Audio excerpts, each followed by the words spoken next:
Hello, my friend. Welcome to our channel, Healing Sleep Stories. Tonight we wander into a place where the air glows faintly silver, where every leaf seems dipped in moonlight, and where the night itself hums with secrets. You're stepping into the fairy forest, a realm that feels halfway between dream and memory. You probably won't survive this, at least not in the same version of reality you're used to.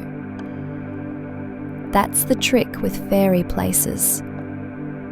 You always leave a little different than you entered. So, before you get comfortable, take a moment to like the video and subscribe, but only if you genuinely enjoy what I do here. I'd love to know where you're listening from tonight, so post your location and your local time down below. Now, dim the lights, maybe turn on a fan for that soft background hum, and let's ease into tonight's journey together. You stand at the edge of the grove, where grass is damp from the day's last dew. A path unfurls ahead, marked by pale stones that gleam faintly. The trees arch high, their branches weaving into one another until they form a loose cathedral of wood and shadow. You feel the hush, the kind of quiet that isn't empty, but alive with unseen motion. Every sound here seems softened, every breath slower. The forest floor is scattered with wildflowers, their petals faintly glowing, as if storing up light from long-forgotten afternoons. Between them, mushrooms sprout in rings, tiny crowns of cream and violet. Folklore would call these fairy circles. Historians still argue whether medieval peasants truly feared stepping inside them, or if those tales were simply exaggerated to sell old cautionary ballads. You step forward anyway. Your foot brushes through soft moss, and the ground seems to accept you like a cushion. A firefly drifts close, its glow brighter than you'd expect. And then it hovers, waiting. It feels like an invitation. You follow its drift. The glow leads you deeper, each light a breadcrumb. More fireflies join, not random but deliberate, as if spelling out a path. You realize you're smiling, and perhaps whispering something under your breath, though you're not sure what. Maybe just awe. A hush of wings brushes past. An owl lifts off from a low branch, almost silent, except for the faintest whoosh of feathers. Owls have long been symbols of wisdom, though in ancient Rome they were sometimes seen as omens of death. The contradiction suits this place. Beauty and dread walk side by side here, hand in hand. The air smells faintly of pine resin, but also something sweeter, honeysuckle or wild honey, dripping in a hidden hollow. You pause and realize you can hear water. A brook, playful and quiet, threads its way close. When you step near, you see it reflecting the moon like a sheet of silver foil stretched thin. Watching water always slows your heart. makes your thoughts spread out like ripples. A curious detail. On the bank, tucked under ferns, you spot a shard of pottery. It's glazed with a pale blue, chipped but intact enough to see its pattern. Meta. Or perhaps this is what remains of older stories, when villagers feared forests as haunted, yet still left offerings just in case. You set the pottery back gently, as if returning it to a shrine. The brook gurgles in approval, or maybe it's just water over stone. A path branches off, narrower now, winding beneath arching roots. The bark above your head twists in ways almost sculptural. One curve resembles a face, long-nosed, watching. You blink, and it's only bark again. Trees do that. Scientists say humans are wired to see faces in random patterns, pareidolia. But standing here, you wonder if maybe it's more than that. Maybe the trees are simply patient with their disguises. You let your hand brush against a trunk. It's cool and damp and feels old. Some forests, like the Białowieża in Poland, are considered ancient primeval woods, the last echoes of what Europe once was. Here, in this fairy forest, time feels just as deep. You sense generations have passed under these canopies. But the trees keep their stories pressed tightly into their rings, unwilling to share, except in whispers. You take another step, then another, following the widening glow ahead. Fireflies rise again, forming a drifting arch. You slip beneath it and feel a faint tingling on your skin, like walking through cool static. All is well. The glow fades slightly, replaced by moonlight breaking through in a wider clearing. The canopy parts, and you stand in an open grove where grass shimmers silver, swaying gently, as if stirred by unseen hands. In the center is a stone, taller than you, worn with grooves. It looks carved but also weather-beaten, like it has stood here longer than any town nearby.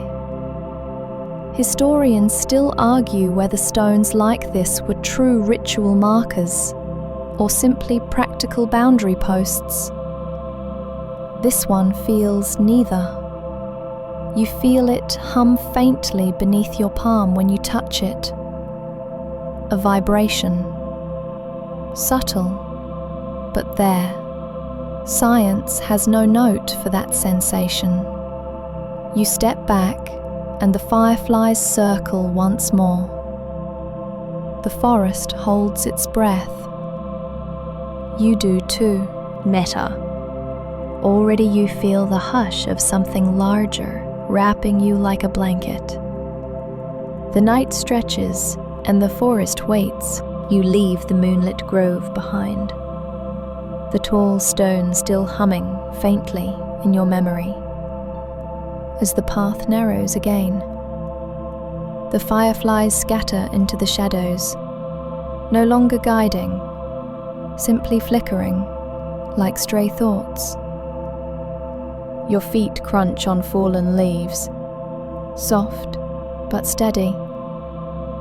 A reminder that you're moving deeper into stories most people only half believe.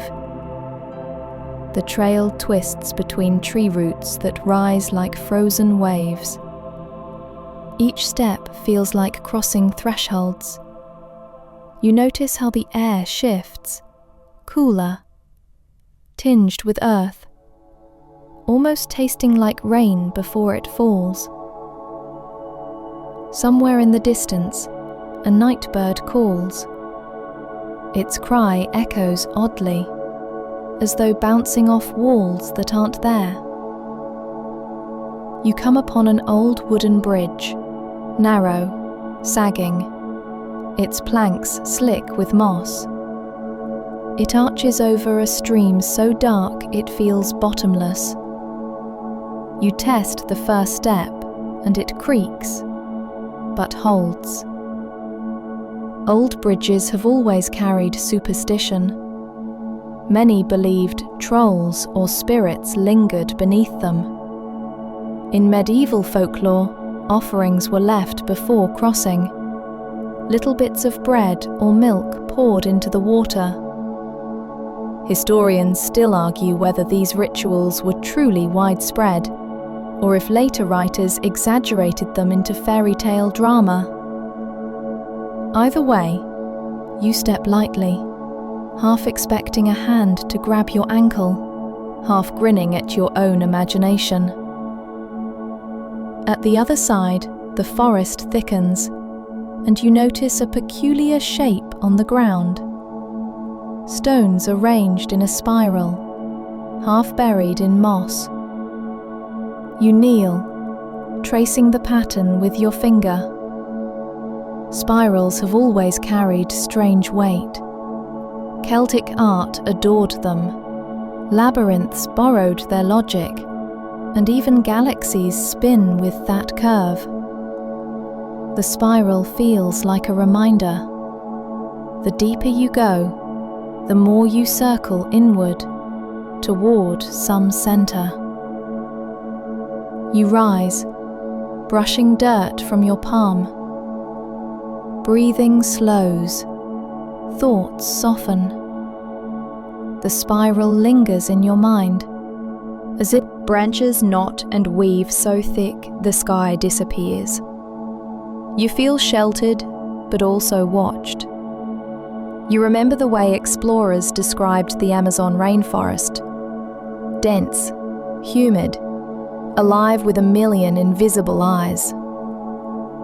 One quirky detail from history: 16th century Europeans once believed there were entire tribes of warrior women living there, the Amazons, lending the river its name. Whether myth or mistranslation, the forest always births legends. Something catches your gaze, a wooden carving fixed high on a trunk. It's weathered, its edges softened, but you can make out a figure. Long arms, wide eyes, almost comical if it weren't so unexpected. Perhaps a charm, or a warning. You tilt your head, wondering who carved it, and whether they meant to ward off spirits or invite them closer. A small path bends left. Roots braid over it like ribs. You duck under, stepping into a hollow, lit faintly by patches of moonlight breaking through. Here you see relics, not obvious at first. A rusted horseshoe nailed to a stump. Glass shards scattered like jewels. The faint outline of an old fire pit. People have been here. Perhaps centuries ago. Perhaps last summer. The forest swallows timelines so easily. You settle onto the stump, letting your legs rest. The hush deepens, and for a moment, you feel the weight of history layered under your skin. Imagine a traveller pausing here 200 years ago, setting down their pack, striking flint to spark a tiny flame. Imagine them glancing over their shoulder, exactly as you do now. Half convinced the shadows lean closer. Scholars sometimes debate whether folk tales were cautionary tools or true reflections of daily fear. Were fairy stories meant to keep children safe from wandering off? Or did parents themselves believe in unseen things stalking the woods? The answer, as always, is blurry. The tales endure because they're both. You stand again, stretching, and notice a faint shimmer along the edge of the hollow. At first you think it's dew. Then you realize it's a faint trail of crushed quartz glittering in the soil. You step onto it, and it crunches like sugar underfoot. It leads to another path, narrower still, almost tunnel-like. Vines droop, brushing your shoulders, and the air feels thick, fragrant with damp leaves and distant blossoms. You pass under an arch of thorns, though none prick you. The trail opens suddenly into a clearing, and you freeze. Before you lies a circle of stones, smaller than the first, but softened, blurred, as though the water prefers not to reveal your true face. A breeze brushes your hair, carrying the faintest chime. No bells are here, yet you hear it. Perhaps the forest is pleased with your visit. Perhaps it's laughing gently at your hesitation. You dip a finger into the basin. The water is cool, startlingly fresh, like mountain springs. It trickles down your fingertip, leaving you with a sense of clarity you didn't expect. Somewhere in the back of your mind, you recall how, in ancient Greece, springs and groves were often considered sacred.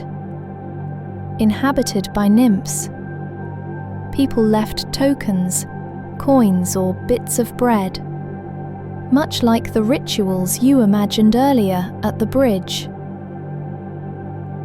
You step back, letting the offering remain undisturbed. The forest breathes with you, slow and steady. You are safe here. Moving on, the trail dips downhill, leading you into a corridor of birches. Their bark glows white in the dark, peeling like scrolls of old parchment. You brush one lightly, and it flakes away, leaving your fingers dusted. Long ago, birch bark was used as writing material in parts of Russia and India. Imagine ancient hands scrawling words on surfaces so fragile they outlived the skin, but not the centuries. The birch corridor bends, and suddenly you find yourself at the edge of another stream. This one is broader, calmer, its surface still except for the occasional ripple. A log lies across, serving as a bridge. You balance carefully, arms out, pretending for a moment you're an acrobat. A slip here would only dunk you in cool water, but still your heart races playfully. You laugh at yourself, quietly, almost embarrassed, though no one is here to see. On the far bank, the ground rises, feeling your chest soften. You carry forward not just your body, but all the fragments you've found, the bridge, the spiral, the basin of petals. Together they weave a quiet promise that this journey isn't random.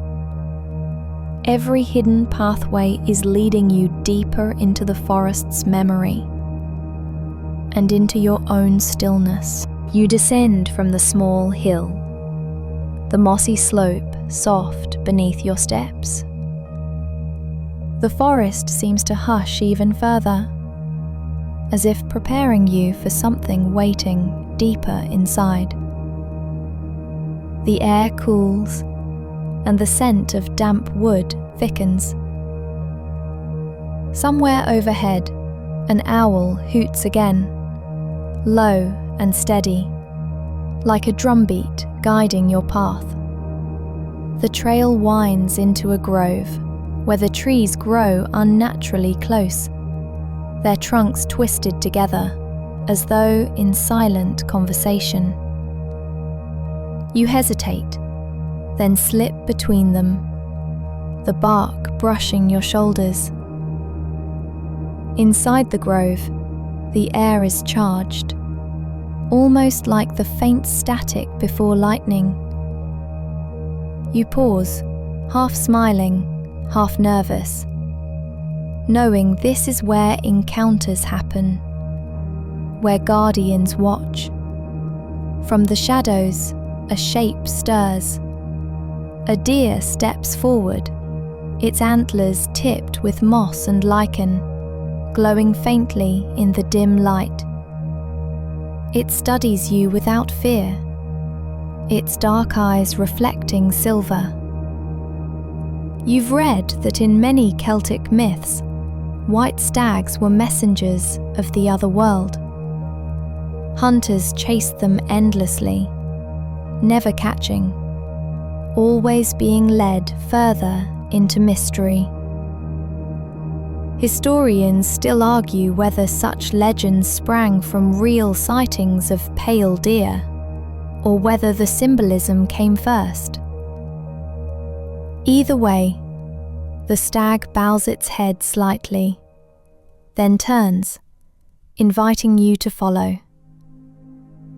You trail behind it, your feet soundless on the moss. The deer glides effortlessly, never breaking a twig, never hesitating at a turn. You wonder if you're being tested, measured by how lightly you can tread. You remind yourself to breathe, to stay calm, to let the forest decide your pace. The deer halts before an ancient oak, vast and hollowed, its trunk wide enough to swallow a room. At its base rests a scatter of feathers, bones and stones, arranged like an altar. In old Slavic cultures, sacred groves were believed to house spirits who demanded respect. Archaeologists have found traces of animal bones at those sites, suggesting rituals both ordinary and profound. The stag exhales softly, a sound like wind over reeds. Then, without ceremony, it steps into the oak's hollow and vanishes. You blink, half laughing, half stunned. Of course it did. That's what guardians do. They arrive, test your belief, and disappear before you can ask questions. You rest your hand on the oak's bark. It is warm, almost pulsing, as though the tree has a heartbeat. You whisper a thank you you're not sure anyone hears, but you feel lighter, steadier, as if some invisible weight has loosened. Moving on, you hear a faint rustle. You turn, and there, perched on a low branch, is a raven. It tilts its head, studying you. Ravens have always carried complicated reputations. Omens of war in Norse sagas, tricksters in Native American tales, companions to gods. One quirky fact: in London, the tower still keeps ravens as guardians, with their wings clipped so they cannot leave. If they ever vanish, legend says the kingdom will fall. The raven croaks, almost amused, then flutters off into the night. You follow, though it leaves you quickly. Instead, you come upon another guardian, this time less animal, more uncertain. At first it looks like a statue, carved from pale wood, standing upright in a ring of ferns. Then it moves, slowly. Its face is obscured by bark, its limbs covered in vines, but its posture is unmistakably human. You freeze, heart thudding. The figure tilts its head, considering you. It does not step closer, does not threaten. It simply waits. You recall tales of green men carved in cathedrals. Shat meta. The presence feels neither decorative nor symbolic. It feels real. You lower your gaze, respectful, and whisper again, "Thank you." The figure remains silent, but the vines tremble slightly, as if stirred by breath. Then it fades, dissolving into the foliage until only ferns remain. You exhale, letting your shoulders drop. Each encounter sharpens you, not with fear, but with stillness. The guardians don't speak, yet their silence teaches more than words. Deeper in the forest, you stumble upon a circle of toadstools glowing faintly blue. They pulse gently, almost in rhythm with your heartbeat. You step carefully around, remembering how stories warned against stepping inside. In some parts of England, people truly believed that entering such a ring meant being trapped, forced to dance until dawn with invisible beings. Whether that ever happened or not, the cautionary tale lingers. A sudden rustling startles you. This time it isn't an animal, it's laughter. Faint, high, childlike, floating between the trees. You spin, searching, but see nothing, only shadows and fireflies. The laughter fades, replaced by the gentle sound of wind. Perhaps the forest is reminding you that guardians come in many forms, not all visible. You continue, feet sinking into damp earth. The ground begins to slope downward, toward what feels like a basin at the forest's heart. The trees grow taller, thicker, their trunks glowing faintly in the moonlight. You realize the guardians were leading you here, each in their own way. The stag, the raven, the leafy figure. They were guides, not obstacles. All paths are opening. You pause to catch your breath, listening to the layered hush. Somewhere far above, the moon slides behind drifting clouds. The light dims, but the forest still glows with its own inner fire. You feel it in your bones, as though the downward slope carries you steadily into a basin where the trees part wider. Their crowns arched so high, they disappear into darkness. The air thickens with cool mist, clinging to your skin like silk. You feel the hush deepen, as though you are entering the very lungs of the forest. Ahead, a faint glow trembles, at first like firelight, then like something softer, more ethereal. You step closer, brushing past ferns as tall as your shoulders, until the glow spreads out before you. You've arrived at the heart of the forest. In the center lies a pool, still as glass, ringed by stones carved with spirals, knots, and runes you cannot read. The water reflects not only the moon, but something else. Patterns of light that ripple like stars drowned just beneath the surface. You kneel at the edge, peering closer. For a moment, you see not your own face, but fragments of strangers, smiling, whispering, vanishing as quickly as they appeared. Perhaps these are echoes of all who ever paused here.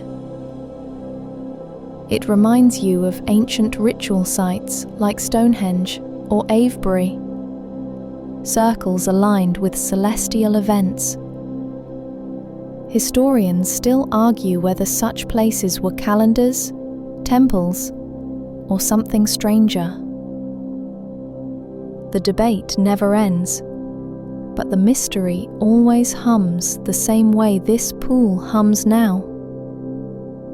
Quietly insistent, defying explanation. You dip your fingers in the water. Ripples spread outward, slow and luminous. They don't disturb the reflections. Instead, the stars seem to dance in response. Your breath slows with them, sinking to their rhythm, like falling into an old lullaby. Around the pool, small candles flicker, not real wax, but little mushrooms glowing amber. They light the stones in uneven halos, creating the impression of a circle of watchful eyes, half expecting to see figures robed and kneeling. Instead, you see nothing. Only trees, only moss. Still, the chant continues. Perhaps it's the forest itself, remembering its own rituals. You close your eyes, letting the sound carry you. For a moment, you feel suspended in time, as if the pool and stones have pulled you out of ordinary hours. Archaeologists have long noted that in many cultures, sacred sites blurred time. A quirky tidbit: in ancient Ireland, people believed certain fairy mounds allowed one to slip into otherworldly realms, where a single night might equal 100 years. You wonder if the same is happening now, if you'll step out of this basin and find centuries gone. When you open your eyes again, the glow has shifted. The pool is brighter, the mushrooms more insistent, the stars overhead suddenly vivid. You glance upward. The canopy has thinned, and the sky pours through, moonlight tangled with whole constellations. For a moment, you think you see them move, rearranging into patterns no astronomer would recognize. Your chest rises, falls. Calm steadies you, though wonder sparks quietly under your skin. The chant softens, becoming almost like breathing. You realize it is matching your own. the forest and you, inhaling and exhaling together. You stand and step closer to the runes on the stones. Tracing one with your finger, you feel grooves worn smooth by countless touches. Perhaps generations pressed here, hoping to leave their prayers. Perhaps you are adding yours, though you haven't spoken a word. The stone doesn't need words. It understands silence. Across the pool, movement flickers. You narrow your eyes and see a figure, slender, luminous, neither fully human nor fully other. It watches you quietly, face indistinct, but posture gentle. You blink and it's gone. It carries scents: pine, rain, faint smoke like wood smoke from far-off fires. You breathe it in, grounding yourself. One odd fact returns to you. Roman soldiers once carried tiny amulets shaped like pine cones, symbols of eternal life.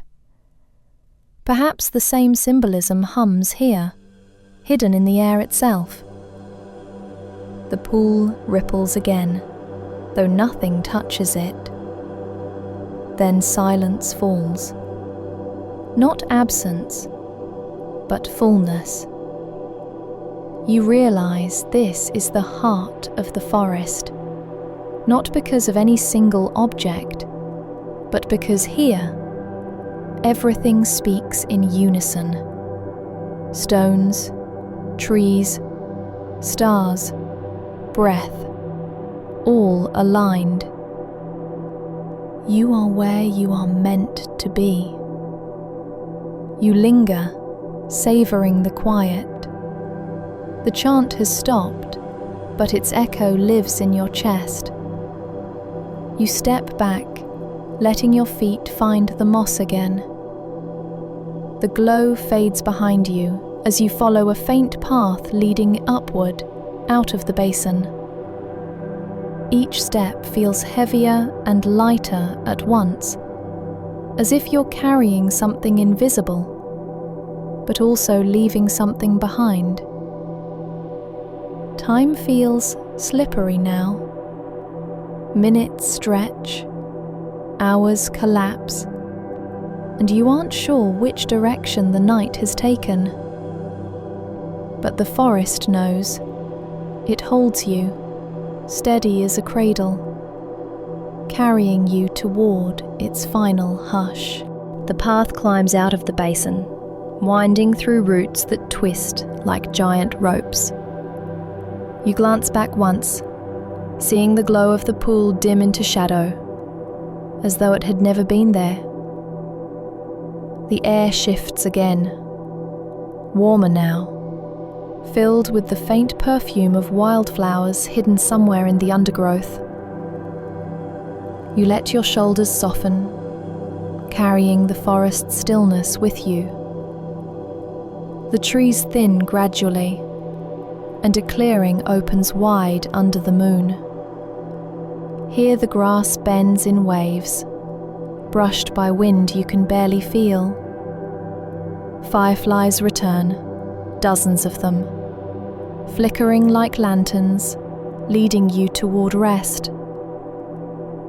You follow slowly, your steps unhurried, your breath sinking with their glow. At the center of the clearing lies a fallen log, smooth and hollowed with age. You sit, the wood cool beneath you. Overhead, the stars blur through drifting mist. You close your eyes, hearing nothing but your own breath and the occasional rustle of leaves. For a moment, it feels like the forest is breathing for you. Each inhale and exhale guided by something larger. You lean back, lying fully against the log. The sky stretches, and in it you imagine shapes. A stag leaping across Orion, a raven folded in the Milky Way. Historians still argue whether constellations were practical maps or stories written in the sky. Perhaps both. Tonight, they feel like guardians above, watching just as closely as those you met below. A soft hum begins around you. At first you think it's insects. Then you realize it's subtler, like strings plucked far away, vibrating in the air. The sound comforts you, steady, lulling. You let your eyes half close, letting the hum wash through your chest. You remember the spiral of stones, the basin of petals, the stag stepping into the oak. Each fragment returns, mist turning to droplets that kiss your skin. The scent of wet earth rises, rich and soothing. You laugh softly, remembering how Romans once thought sleeping under rainwater made dreams prophetic. A quirky idea, though maybe not wrong. Your dreams tonight will be strange, vivid, and kind. The forest darkens as clouds slip across the moon. Fireflies dance brighter in response, swirling in patterns like slow fireworks. You watch until your vision blurs, until your eyelids grow heavy. The clearing seems to tilt, cradling you, urging you down into its timeless rest. Your breath deepens, your body loosens.